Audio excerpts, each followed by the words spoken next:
Assalamualaikum warahmatullahi wabarakatuh. Di PPT kali ini saya akan menjelaskan tugas akhir sistem jaringan rumah sakit dengan nama alat stetoskop. Definisi dari alat stetoskop sendiri merupakan alat bantu pemeriksaan yang umum digunakan oleh dokter.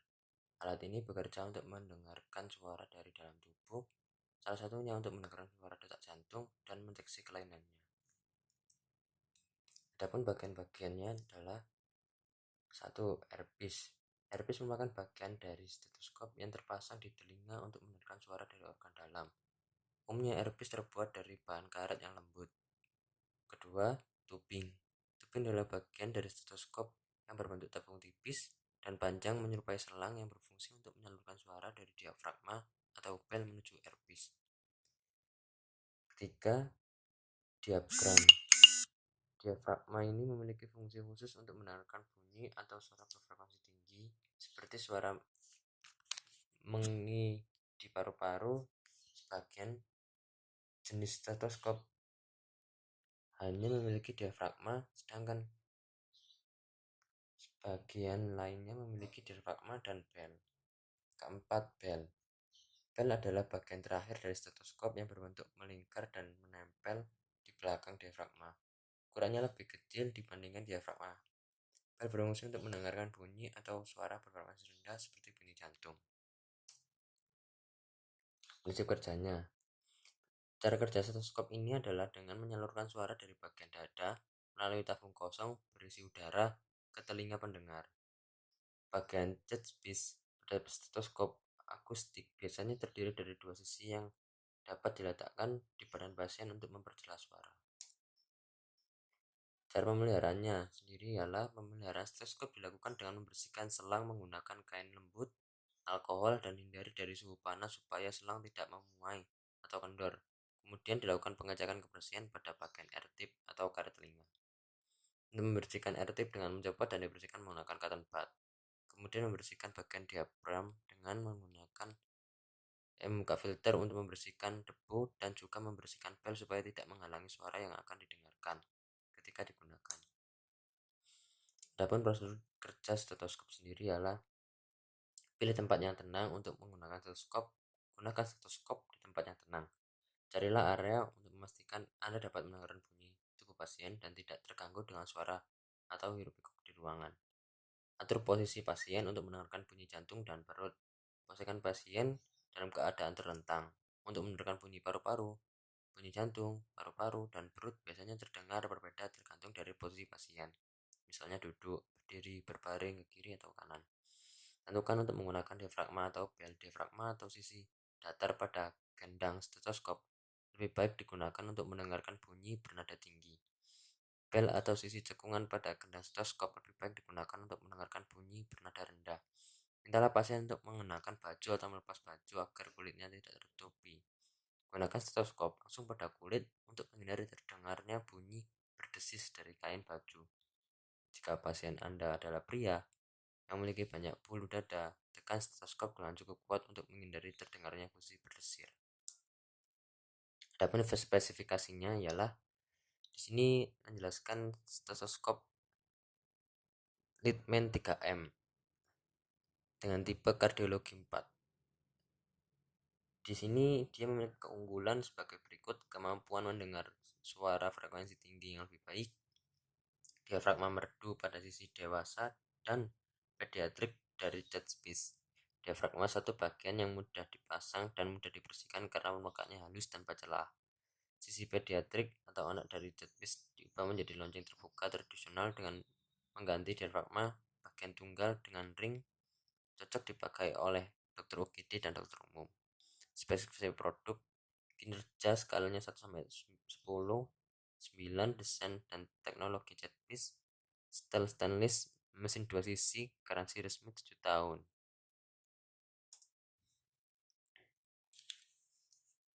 Di instalasi gawat darurat adalah salah satu bagian di dalam sebuah rumah sakit yang menyediakan penanganan awal bagi pasien yang menderita sakit dan cedera yang dapat mengancam kelangsungan hidupnya. Instalasi gawat darurat berfungsi memberikan pelayanan medis yang sifatnya gawat darurat selama 24 jam sehari, 7 hari seminggu. Pasien dengan penyakit akut yang masuk ke IGD dapat dikategorikan menjadi kasus gawat darurat, tapi tidak darurat, darurat tapi tidak gawat dan tidak darurat.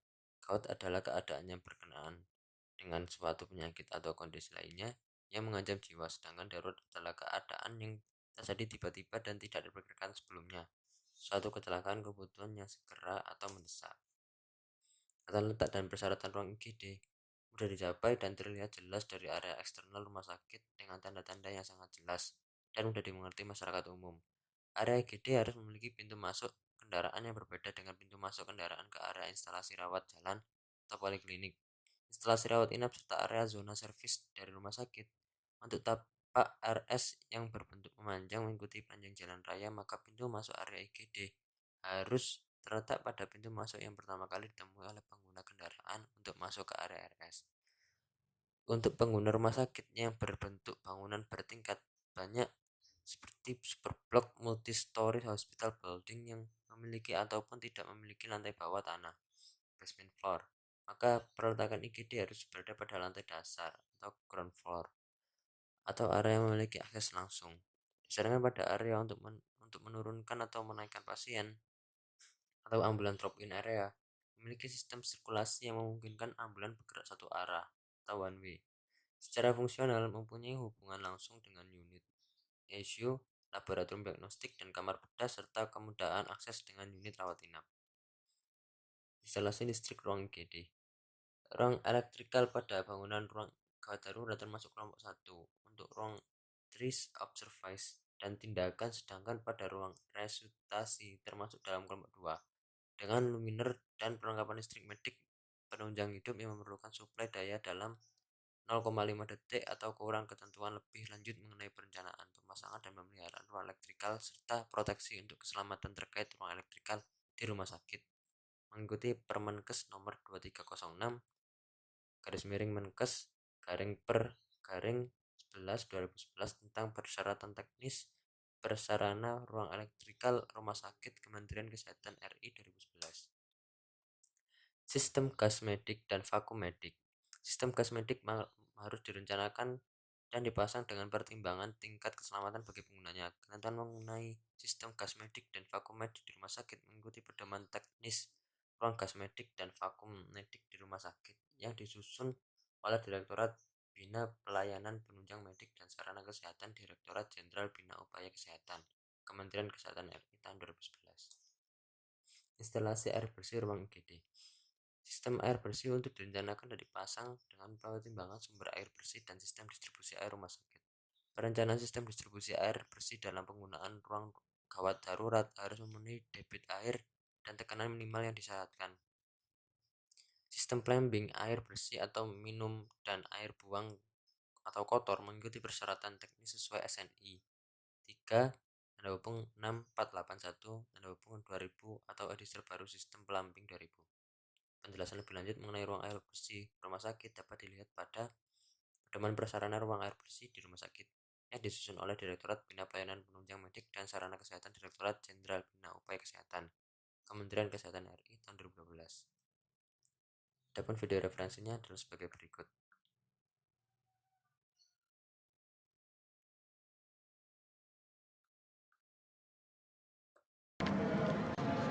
Hai, oke, teman-teman, saya mau menjelaskan tentang penggunaan stetoskop dan cara menggunakannya ya, cara menggunakan dan penggunaannya. Oke, jadi stetoskop ini dia mempunyai berbagai macam merek ya, dan dari segi kualitas dan harga juga berbeda. Nah, semakin mahal sebenarnya kualitasnya semakin baik seharusnya, tetapi tergantung dari personalnya.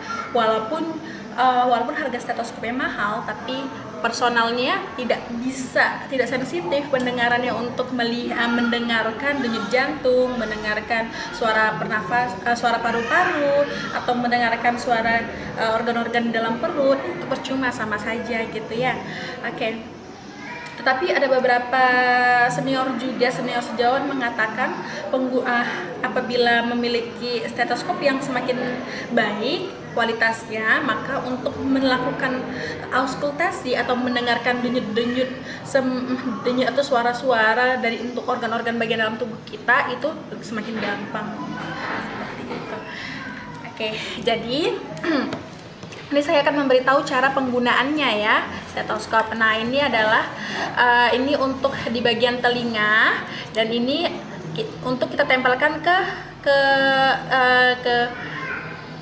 organ mana yang ingin kita dengar. Misal kalau umpamanya kita ingin mendengar bagian paru-paru, berarti kita harus meletakkannya di dada ya. Atau kita mau meletakkan di untuk mendengarkan jantung, suara jantung, berarti kita harus meletakkannya di bagian dada sebelah kiri, seperti itu. Apabila kita ingin mendengar suara bising usus atau kita ingin mendengar suara organ-organ di dalam bagian perut, berarti kita harus meletakkan bagiannya ini tuh di perut, di atas perut maksud saya. Oke, jadi ini kan dia ada lengkungan ada lengkungan ya. Nah, jadi ini posisinya kita letakkan di telinga, lengkungan di bagian luar. Lengkungan ini kita harus posisinya itu menghadap keluar gitu ya. Lihat, kelihatan ya. Lengkungannya ini harus ke arah luar. Jadi untuk teman-teman yang menggunakan hijab atau jilbab, berarti harus memasukkannya dari dalam seperti itu. Jadi ini seolah-olah dari dalam aja ya. Lebih baik itu memang diletakkannya itu memang langsung dari telinganya, nggak boleh seperti ini gitu. Tapi karena saya nggak mungkin biar teman-teman bisa melihat, saya akan meletakkannya nih seolah-olah dari dalam ya. Oke, jadi ini lengkungannya keluar, kita kan. Nah, seperti ini yang benar, bukan yang lengkungannya ini kita letakkan dalam, ini tidak benar, tidak seperti ini ya. Oke, tapi seperti ini. Kemudian nanti ini kita letakkan di dada, bisa di dada kita dengar, atau di dada sebelah kiri untuk mendengar posisi jantung, bukan posisi denyut jantung, atau kita ingin mendengar bising usus, berarti kita harus meletakkannya di perut seperti itu. Oke.